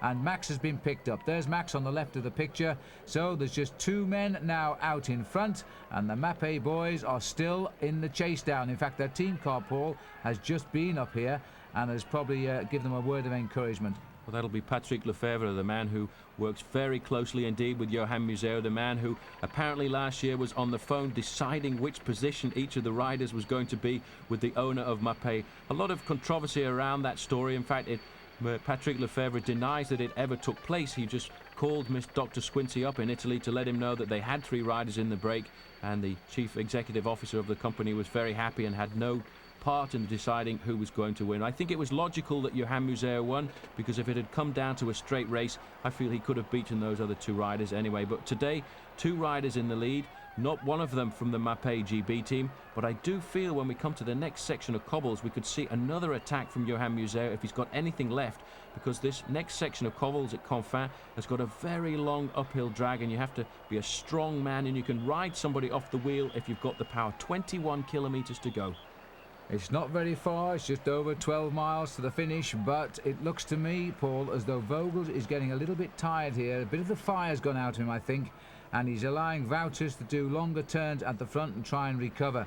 He doesn't have seem to have the same push he had when he attacked, and he might be getting a little demoralised, because these aren't the roads when you hit the psychological point that you want to be on. You don't want to see exactly where you're going, and you want to be in and out and around the corners knowing the big field can't see you. But there is the chase back group now, and they can see the 2 leaders, and the Mapei boys have never been happier now, because they can get to grips with the actual heads of Paris Roubaix today, and the gap is down to just 18 seconds, and we're 20 kilometres from the finish, and the cobbles aren't over yet. This is a big group, Phil, this stage of the game. 20 kilometres to go, as you said, 12 miles, and there's still around about 30 riders in with a chance at the moment. Sitting in 4th position, there's the white jersey on the shoulders of Rolf Sorensen as leader of the World Cup. But they really have put a lot of work in today, GB, Mapei GB. It really is the difference from last year, where last year they were on the attack. This year they've been on the defence all day, apart from Johan Museeuw, who's been looking for the opening, and he's been dogged by bad luck all the time. Henk Vogels now at the front, getting down onto those clip-on bars of his to try and get into a kind of time trial position to get a little bit more power into his legs. You can see he's on the large chain ring here, getting all those ounces of energy out of his legs and into the wheels there, knowing that very shortly the next section of cobbles is going to come up. This is a section all of the riders will have known. They usually ride the last 100 kilometres of Paris Roubaix on the Thursday or Friday before the event to give them an idea of just exactly what the landmarks are. And the landmark for this is a little white farm on the left-hand side of the road shortly, and that's when you know you're going to take a left-hand turn, and that's the farmhouse there. So watch out for the left, and they seem to have recovered a little bit here. Vogels is back in the thick of it. Just over 6 hours in the saddle now, and I think that said finished 20 kilometres. We just passed on the road there, a bit quick, but I think that's what it said. Here's the cobblestones, and this is the stretch, I think, where Sean Kelly broke his forks a few years ago. It is, in fact, Canfin-en-Pévèle. It's a very tough, very long section of cobbles. 1.8 kilometres it is, but it drags up quite a lot to the top there where you can see the trees in the distance there, and then you have to take a right-hand turn. It is a very hard section of cobbles indeed, and a little bit of chaos starting to come into the chase group here. The Mapei GB team have brought it back to around about the 15-second mark, and now they know that something has got to happen very shortly. If their man Johan Museeuw is going to win as he did last year, he's going to have to make the move soon and try and split this group apart. Yes, because the only place he will break them is on the cobblestones. He has this tremendous power on the cobbles, and we're running out of them now. There aren't too many of them left. There's only a couple of zones to go. And so if Johan has the legs, he's going to have to give it a shot sooner or later, and I think it'll have to come sooner. Back with the leaders. Even here on the outskirts of Roubaix, the crowd is still pretty thick, and the stadium, I can tell you, is absolutely packed to capacity. There is a tremendous atmosphere awaiting the arrival of this year's Paris Roubaix, and that is always good to see. 267.3 kilometres is what they say the distance of this race is, and the riders now in the saddle are 6 hours and 10 minutes.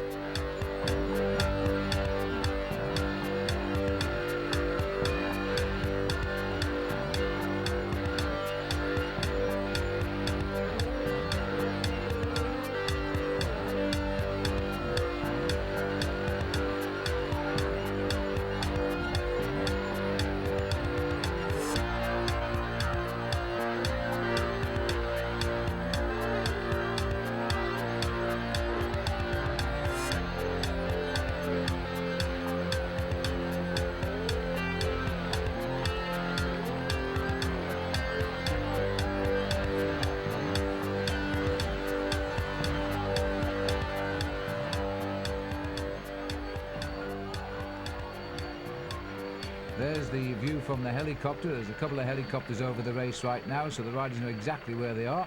There's nobody else remotely near this group now, and there's some 90 riders still on the course. And this could be it, because this is Museeuw now. He's got clear, or he's trying to get Moncassin is with him, and Schmiller's tagged on at the back. So these three riders now, we knew he would have to do this. He had to turn on the style and the power as he's running out of cobblestones. I think Moncassin have worked that out for himself. Well, definitely. He knew that this was a tough section of cobbles. Everybody knows these last three sections of cobbles intimately. You see, Johan Museeuw knew that that was where he had to put the hammer down. He's flicked across. There are the two leaders just in front there, but Johan Museeuw pegging them back very carefully. Now, what a remarkable performance by this man. He's been down and out of the race so many times today, but each time he's fought his way back. He wants to win this race today. He wants to win it with the rainbow jersey on his shoulders. He tried so hard last week. He was taken out by a stupid accident when somebody fell onto his back wheel, and now he's pulled it back together single-handedly over this last section of cobbles. 5 leaders, but again, Gan have got 2 men in there, Phil, with Frédéric Moncassin and Henk Vogels, but I think Vogels is going to have a very hard time shortly. But don't forget, Lotto have got 2 men in there as well now, because Schmill's come up to match Wouters. And there's coming the first attack, and it looks as though Moncassin, he hit it at just the moment that Schmill was coming up, so he saw the jump, and Schmill immediately in the slipstream. So too the world champion, Museeuw, and the rest are going to be in a little bit of trouble now. These 3 are going to try and pull away from the other 2 who have made the pace for so long. Well, as soon as he saw that they'd got there, he knew they had a gap over the rest of the field behind. He decided to increase the pace, launch it a little bit. Look at how he waited. He was just waiting for Museeuw to get up back onto the wheel of the 2 leaders. He went right down the right-hand gutter. The speed of a sprinter, what a great acceleration. But Sherwen was waiting for that too, because he's a very canny rider. They're all together again now, still 5 riders in the lead. The next section of cobbles they're going to go to is the Pavé de l'Arbre, a very tough section too. Around about 1.1 kilometres long, but it's joined onto another section, making it a 3-kilometre section of cobbles. Very tough. They're going to turn right here onto it. And a little bit of a regrouping as they all come back together. 5 riders again. This has been a great competitive race this year. All of the classics have taken on a breath of fresh air, I think, this season. We've seen 3 very, very good ones. Milan-San Remo, the Tour of Flanders, and now we're looking at Paris-Roubaix. 3rd round in the World Cup. And again, very, very hard fought indeed. Here's the narrow alley. We're down now into the woods again. And this, I'm not sure, I think this is the stretch of pavé that Jonathan Bowyer had a spectacular crash on a few years ago. He did. This is Chandry on the back here. This section of cobbles locally is called the pavé bleu, or the blue cobbles, because of the nature of the cobbles. They're so dark and shiny that they call them the blue cobblestones. And Chandry, you see, even in the dry, having a difficult job keeping it upright going round the corner here. Everyone taking the risks at the moment because they're starting to get tired. They're not too worried about puncturing. They're worried about staying in contact with the group. But now Frédéric Moncassin has got Johan Museo in his wheel. Moncassin is definitely a fighter, more than a sprinter. This man served his apprenticeship abroad, away from the French borders, on a Dutch team. He knows how to ride these cobblestones, and he's riding them exceptionally well today. Shamil, on the other hand, having a little bit of difficulty, and the two riders, Mark Wouters and Henk Vogels, are now being dropped.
Moncassin has trained specifically to win Paris-Roubaix. He's made no secret of this fact. He spent many hours training to try and do well. He's got himself now into a position where he can win this race. It will be a superb result for the Gann team to win the Queen of the Classics. They've had success here before with Gilbert Duclos-Lazelle, so they know what it's like. And now this very short, stocky man sits right forward. He's a sprinter, that's his real occupation. And now he's pulling along one of the fastest roadman sprinters in the world after a tough race, and that's Museo himself. You can see the power that is needed to ride over the cobblestones. These riders now are riding on power, the biggest gear that they can manage.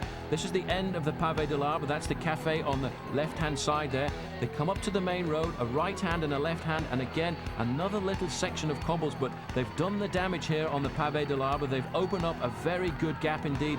Andre Shamil there was hanging on for grim death at the back of that group there. He knew just how far he had to go, just how far this section of cobbles was going to last, and he's going to be happy now because the next section of cobbles is a flat one.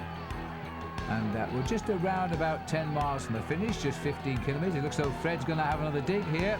I think the motorbike rather spoiled it for him there. He knew this left hand is a bit tricky, and he tried to race into it, but the motorbike came by him at the same time. Anyway, he's going to be persistent and see what he can do. He's again put Andre Shamil back on the defensive here. He's probably looking through watering eyes right now with his crash hat bouncing just above his eyebrows. If he had one on, that would be. A lot of these riders won't ride them even on a day like Paris-Roubaix because they want to make sure that they've got all of the faculties about them. They don't want to have a helmet on. They want to try and survive. But just look at the position of Shamil. He's pushing himself right back into the saddle there, trying to get every last little force out of his body just to stay in contention. A great attack by Moncassin there. He opened up the gap on Museo, who slowly brought himself back into the slipstream. But now these riders taking a few risks there. There was a bounce there on the wheel of Museo as he tried to just stay in the slipstream of this very fast sprint. Look at the way he went round this corner again. He took it from the right-hand side, went right into the gravel there. The motorbike, I did think, slowed him down just a little bit, but Museo and Shamil, they stayed on the cobbles. Oh, that was a superb tactic by Moncassin. It wasn't really the motorbike's fault. It just happened to do the same thing at the same time. But had the motorbike not been there, you know, it could have been a different tale. He took great risk. He knew that bend. He'd worked it all out, and he wanted, hey, and almost there. I don't know if you saw that. I think he's punctured. I think he's caught his back tyre, and I think this is puncture number 2 because he's out of control, and Johan Museo has gone again. Well, Paul, you've got to feel sorry. I can't believe it, Phil. That was the back tyre went down there, and what happened, he was trying to flick himself back onto the cobblestones there, and there's a ridge of cobbles just down the side of each section, and I think he must have just caught the wheel and ripped it. There's the chasing group going by him, but Johan Museo, despite a quick change by the neutral Mavic service there, was in the leading group once again, and he went down This is quite remarkable. You've got to feel sorry for this man because he's been riding like a king, like a champion of the world today, but Lady Luck is just not with him. Well, I'll tell you what, he's having bad luck, but he's going to be determined to overcome. Let's have a look what happened there. It's right on the edge. That's where he caught his back tyre, where the cobbles meet the sand. There's always a ridge of about 2 inches, and he was just crossing over, and it's ripped his tyre, and down it went. Well, it's bad luck, yes, but this man is full of fight today. He's a man possessed in Paris Roubaix. He's not just the world champion. He won this race last year, and he's not going to give up without a fight. He's made that pretty plain today, Paul. He's now back with the chase group yet again. But his chances of coming back now are almost nil because we're less than 12 kilometres to go. There's just one section of cobbles left. That's the section of cobbles at Hem. They're not a difficult section of cobbles. They do have some tarmac down the side, and surely now we're looking at the 2 men who are going to walk away with victory in Paris Roubaix today. And it's going to be interesting for Frédéric Moncassin because he's going to come up against a man who has won Paris Roubaix before, André Schmil, and they've just got to keep working together because I feel that although the bit in the back there, Johan Museeuw had that flat tyre, I don't think he had any teammates left to help him. So if he wants to try and pull himself back into this race, he's got to look for the other riders in the event to do it. And I think at the moment, everybody's just too tired. Well, Schmil won this event in 1994. He won on his own on that occasion. He lived, in fact, very close to Roubaix, so it was almost a home win for him. And big celebrations then. But now he's got Frédéric Moncassin to contend with, and this will be a very, very different tale if they survive to the finish. And the gap is opening at the moment. We're nudging up to around about 25 seconds, the lead. And Museeuw, I wonder if he is deflated now. He's sitting at the back of the group here. He's only just rejoined them, of course, so he'll need a few minutes to recover, a few deep breaths. But you can't help but feel sorry today for him. He's had such bad luck, and each time he's got out of it, don't forget, he's got back up to the leaders. There is still time for that to happen. Right now, here comes the Mapei team car, and the Mapei team are going to get their orders again, Paul, I think, to drive the chase for yet another period on the road. We'll be interested to see just how many Mapei riders are in that group and who are able to chase down. Jackie Durand there in the front of that chasing group, trying to pull it all back together. Museeuw sitting in the back, slowly moving up there, and I can't see, in fact, he hasn't quite got up to that leading group there, because there, in fact, was Rolf Sorensen wearing number 63, one of the Française des Jeux riders. In fact, looks very much to me as if that is a rider called Guédon. Don't know a great deal about him. He's not been in the race very much so far this afternoon, but the Française des Jeux, they're looking for a victory. They're looking, I think, to try and get Max Chiandri up there, but Chiandri has been in the action a little bit too much so far in the race today. I think when we get a little bit further down towards Roubaix, Chiandri will pop up again. And well, there's David Caserotto just in front of Guédon here in the line. He's got back into the action as well. Very consistent classic rider this season. I'm beginning to warm to him because he's always not far away from the front line. There's the line: Museeuw, Guédon, Sorensen, Caserotto, Plankett and Wouters. That's the composition of this second group. And what are they going to do now? Because they've got to start the reaction shortly, because very soon, once we're through the town of Hem, we're going down the open highway into the velodrome, and it'll all be over.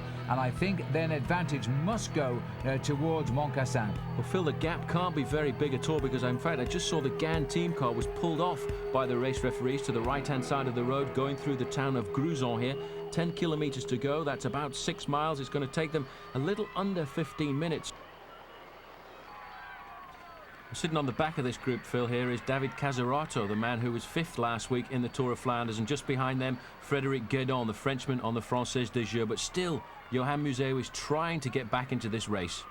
Well, he's going to have to work pretty hard now, because the 2 escapers are dangling just ahead, and the only hope that this group has got, I think, of getting back in contention is that the 2 up front start to play the old cat and mouse, because, you know, I think Schmil will try to keep Moncassin on the front. I think Moncassin will try to manoeuvre Schmil to take the lead into the stadium. And this little group here is not that far behind. But right now, they are getting on with the job in hand. And these 2, I think, will begin to start thinking of winning Paris Roubaix very shortly.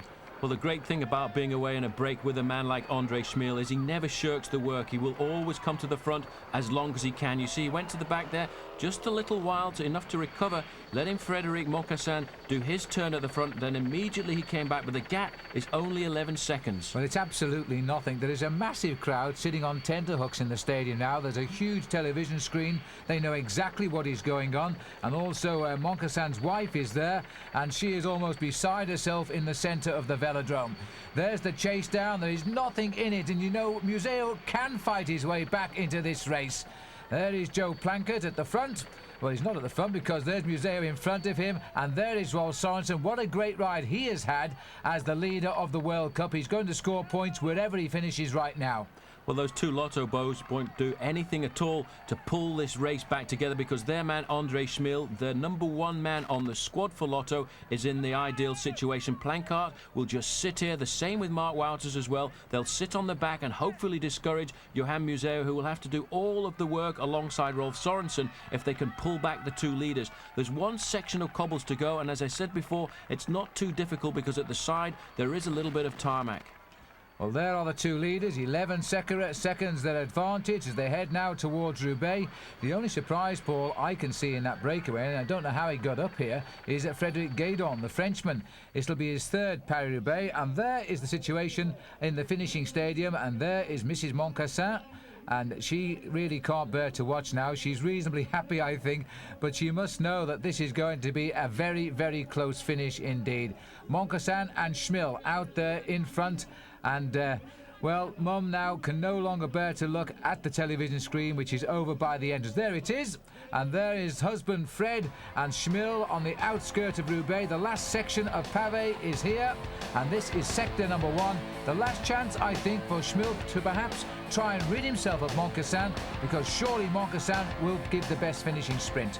But what a great week he's had. Second in the Tour of Flanders last week, outfoxed by two very experienced older professionals. But today, if it comes down to a two-man sprint on the track, he must surely be able to get the better of Andre Schmil. But let's not forget, Phil, Schmil is a very strong rider indeed. You see they're using the pavements to the one side of the cobblestones, flicking across to keep off these last section of cobbles at Hem. But when they come into the town, there is a long little drag up towards the top of the outskirts of Roubaix, and then they plunge down to the finish. But they're two riders here sharing the work together. They have to work together until they get to the stadium, otherwise that group behind may well still come back. It's also Museo's last chance if he can break the elastic behind and get up to these two leaders. This is the last section of cobblestones, and as Paul said earlier, they're not as bad as the other sectors of cobblestones. There is quite a big chunk of smooth pavement left and right. There's the makeup of the group. The only strange name is Gaydon. Well, I can tell you the first time he rode Paris-Roubaix, he finished outside the time limit of 5% and wasn't given a place.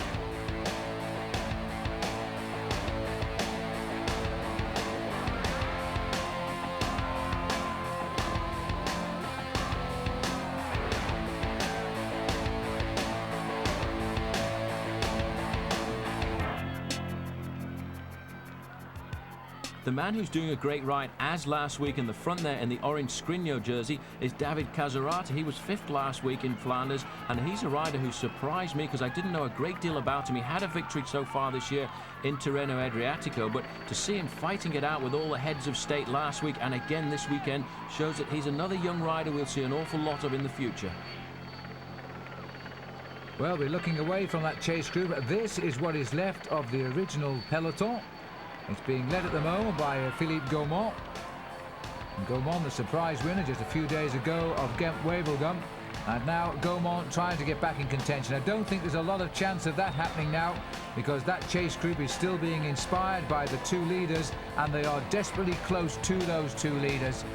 And Philippe Gaumont, well, he gave it was a sort of a great week for the Cofidis team. They were winning all over the place last week, and this without Lance Armstrong and indeed without Maurizio Fondriest right now. In fact, Laurent Jalabert's brother, who rides for Cofidis, Nicolas, he gave them 2 victories as well last weekend, one of those in the Grand Prix de Rennes. But these two men aren't thinking about races like the Grand Prix de Rennes at the moment. They're thinking about Paris-Roubaix, and still Andre Schmil comes to the front and does his share of the work with Frédéric Moncassin. Those big legs of Schmil doing just enough but not too much. He's showing a lot of respect here to Frédéric Moncassin.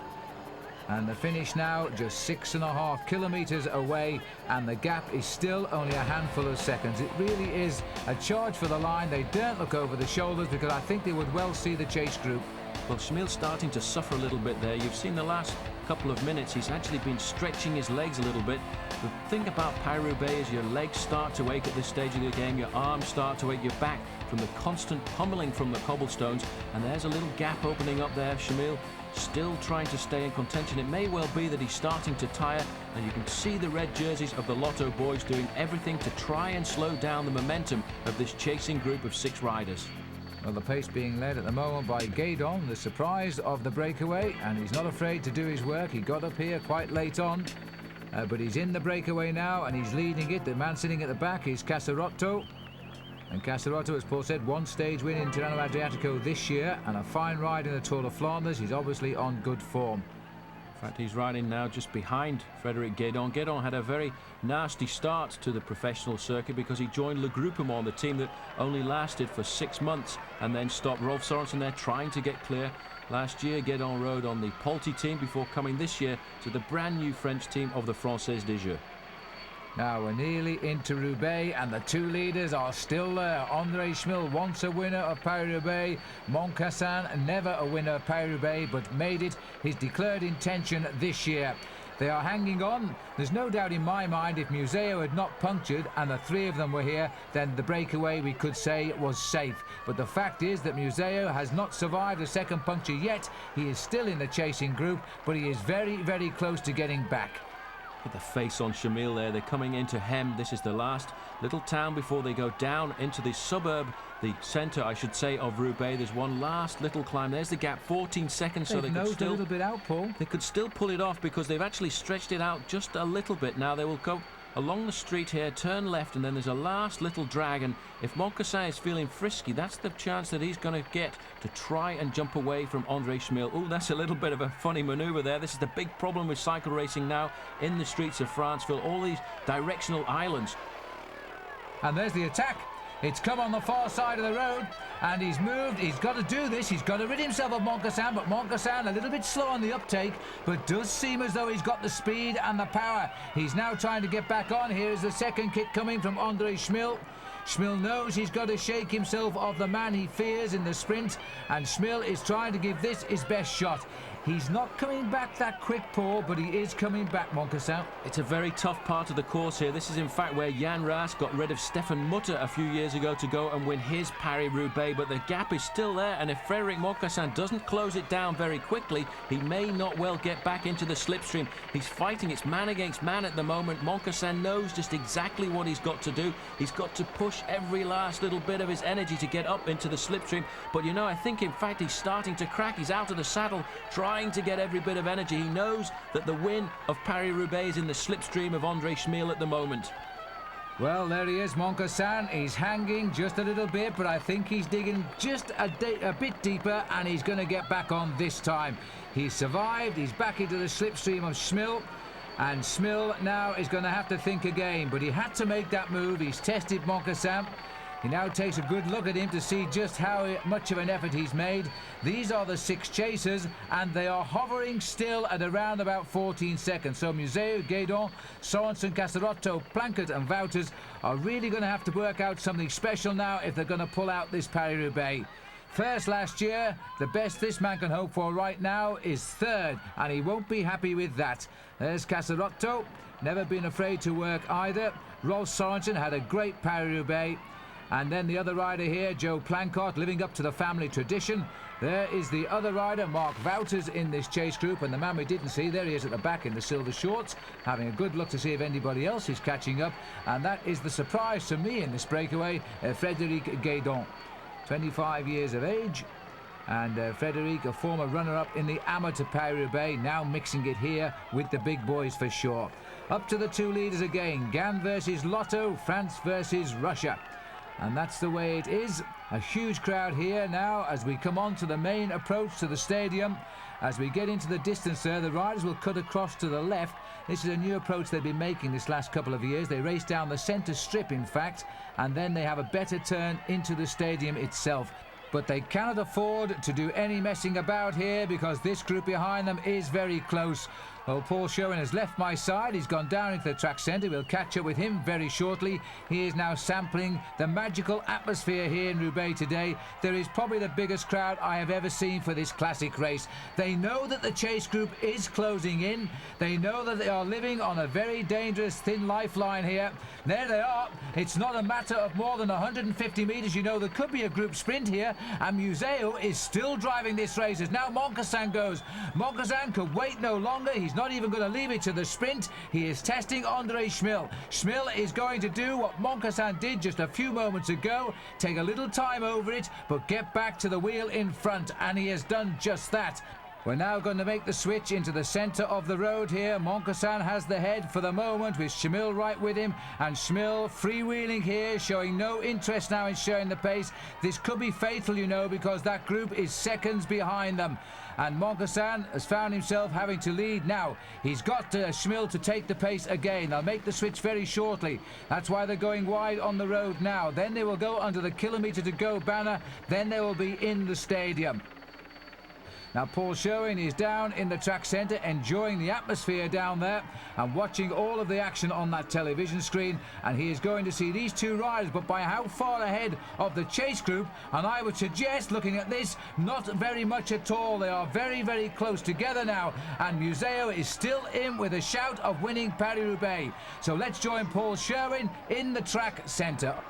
Well, Phil, the atmosphere down in the track centre has been remarkable over the last 40 minutes or so. Everybody is expecting that Frédéric Moncassin can go away with the victory, but looking up at the monitor here, just opposite from us, it looks as if Andre Schmill is almost as tired as Frédéric Moncassin. Two very good sprinters. When it comes down to the line, they're going to have to give everything if they want to win. The crowd want the Frenchman to win, but a little bit further behind, in fact, Johan Museo, who's been the unluckiest man so far in this year's World Cup. He crashed in Milan-San Remo. He had a back tyre problem in last week's Tour of Flanders, but today in Paris-Roubaix, once again, he's had a flat tyre, but he's fought his way back. A fraction of a second behind Frédéric Moncassin at the moment. The race is far from over as we wait for the last few moments. And when they come onto the track, Phil, they're all together. And my goodness me, they are. There are in fact 8 riders in the sprint for Paris-Roubaix now. It's all gone wrong for Moncassin and Schmill in the last 200 metres of the road. And that's Moncassin forced to lead into the stadium now. Museo moves up into second place, the world champion in for the kill. And there, sitting right at the back, is Frédéric Gaidon, the surprise member of this breakaway, but at least he is here. 1 lap to go now, and nobody wants to go over Moncassin yet, but right behind, lining up, is Joe Plancourt, Andre Schmill. A lot of boys are going to feel pretty confident as well. Now Museo leans heavily onto Moncassin. As coming up on the top shoulder there goes Andre Schmill, and moving rapidly off the back there. I don't know if you saw him, but look at him coming over the top of the moment. This will be a big surprise. Frédéric Gaidon has gone like a rocket from the back to the front. He's going to win Paris-Roubaix, and that is going to be the big surprise ending. What a finish by Gaidon. Gaidon came from the back, and this is the wife of Frédéric Moncassin, and I don't blame her. She can't believe it has all gone wrong in sight of the velodrome for her husband, Frédéric Moncassin. Well, another Frédéric was the winner, and nobody would have tipped him, and there he is. He has won Paris-Roubaix. This is his 3rd time he's ridden it. The first time he was outside of the time limit.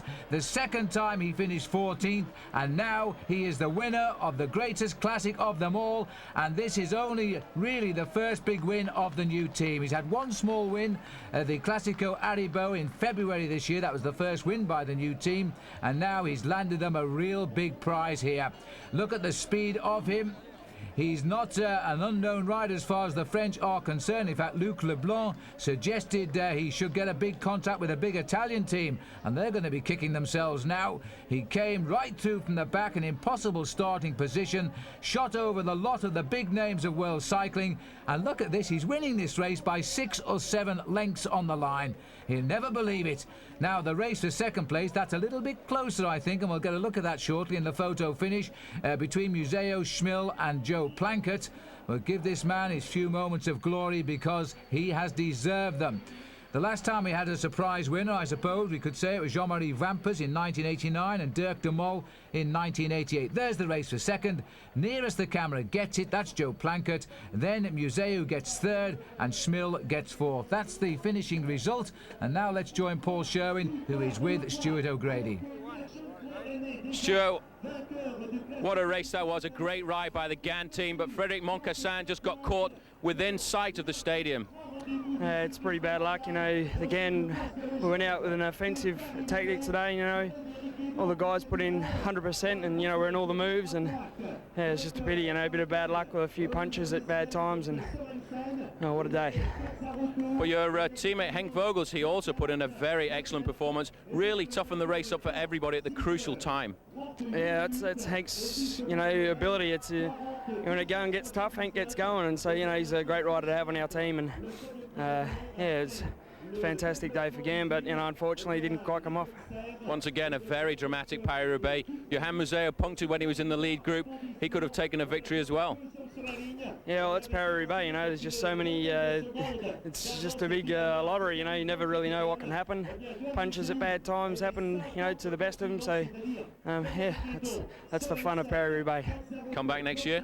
Oh, I love it. Henk, this is your first experience with Paris Roubaix, and a very good experience it was too. It's an incredible race. You can't understand how it feels to ride in that velodrome in the first 10 or whatever it was. And I learned a lot this year. I had a lot of bad luck. I pulled my foot out the pedal like 4 times in one piece of cobbles, and that was exactly where the brake went. And I would have been there, I tell you that right now. But I'm going to get some luck from somewhere.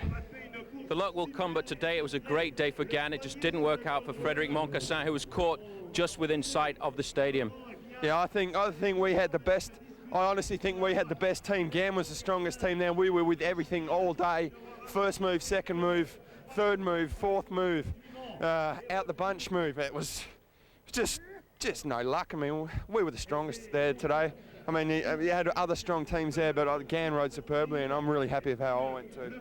But riding onto this stadium for the first time in the race, Paris Roubaix, did it live up to expectations? Oh, it was just incredible. I had shivers down my spine, really.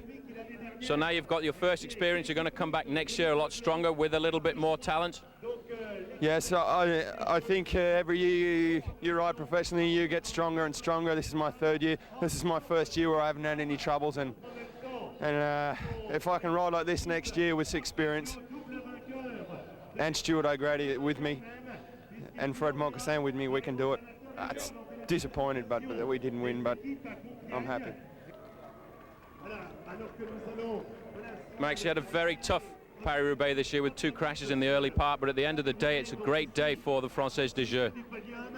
Yeah, the guys at 2K, they told me Moncassin won, but I hear Guidon won, so it's really great. 30-40K, he said he was going to ride for me, you know, because he wasn't feeling too good, and I started to feel a bit better, but just, you know, the last 20K, I finished everything. I had 2 crashes, and I chased a lot. I chased for like 20-30K and got back, and it's all the extra efforts you pay at the final. But, you know, team won, so it's great. Around 50 kilometers to go, it did seem as if it was going to be a strange race, but then over the last 20 it became a classic Paris Roubaix. Yeah, I mean, it broke up at a certain point. I was in the front, and it looked pretty good, and then they came back Mappé, you know. It looked like Mappé didn't know what to do, you know. There's kind of riding and chasing and riding and chasing, and they didn't know what was happening, and nobody take really control of the race. That's looked like that, you know. Once again, Johan Museu had terrible luck. He's had 3 World Cup races and 3 times bad luck. Who's that? Museu. I don't care about Museu.